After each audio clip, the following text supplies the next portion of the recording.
आवाज दो,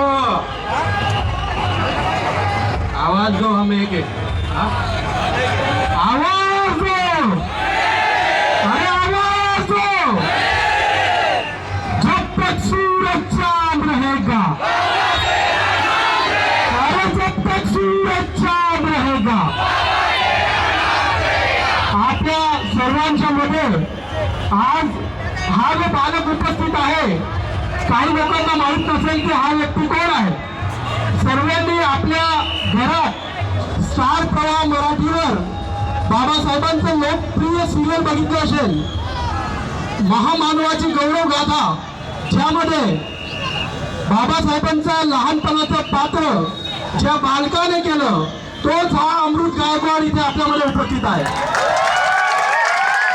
याच्या स्वागतासाठी आपण कसा नारा दिला पाहिजे?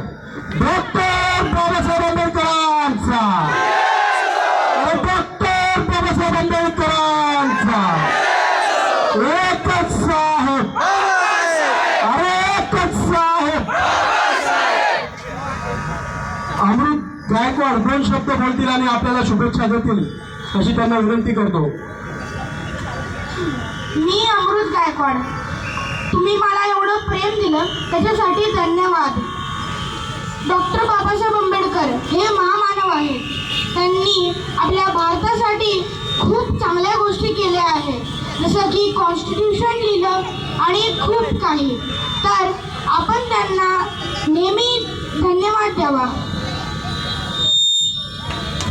आपण जेव्हा बाबासाहेबांचा लहानपणाचं पात्र करत होतात, तेव्हा आपल्याला त्यांनी भोगलेलं लहानपणाचं जे काळ होतं, जे यातना होत्या, जे काही त्यांनी सहन केलं, ते पात्र करत असताना मी तुम्हाला बघितलं टीव्हीवर की शाळेच्या बाहेर तुम्ही बसले होते आणि अभ्यास करत होते। त्यावेळेस इथे बसलेला समाज नाही, पण भारतामध्ये तुम्हाला टीव्हीवर पाहताना समाज अक्षरशः रडत होता। आणि त्या वस्तूची जाण आम्हाला सर्वांना आहे, म्हणून आम्ही इथे महामानवाला वंदन करण्यासाठी आलो आहोत। डॉक्टर बाबासाहेब आंबेडकरांचा जब तक सूरज चांद रहेगा, अरे जब तक सूरज चांद रहेगा। सुरत शहरात बरेच वाढ विस्तार मध्ये महामानवाच्या जयंतीची तयारी जोरशोर मध्ये चालू झाली। आपल्या सर्व मित्रमंडळांनी खूप मोठ्या संख्येने ही जबाबदारी पार पाडली। कोणी इकडनं रॅली काढेल, कोणी तिकडनं रॅली काढेल। सुरत शहराच्या चार दिशांमधून रॅली निघाली आणि बाबासाहेबांना वंदन करण्यासाठी इथे आले। त्याबद्दल तुमच्या सर्वांचा मी मनापासून आभार मानतो। तसेच या ठिकाणी पोलिसांनी जी 4-5 दिवसापासून पोलीस बंदोबस्त त्यांनी दिला, त्याबद्दल सर्व लहान मोठे अधिकारी सर्वांचा मनापासून मी आभार मानतो की दरवेळेस ते लोक आपल्याला चांगल्या प्रकारे बंदोबस्त देऊन समाजाची जी वाटचाल आहे ती व्यवस्थित व्हावी म्हणून सहकार्य करत राहतात। सर्वांचा मनापासून धन्यवाद।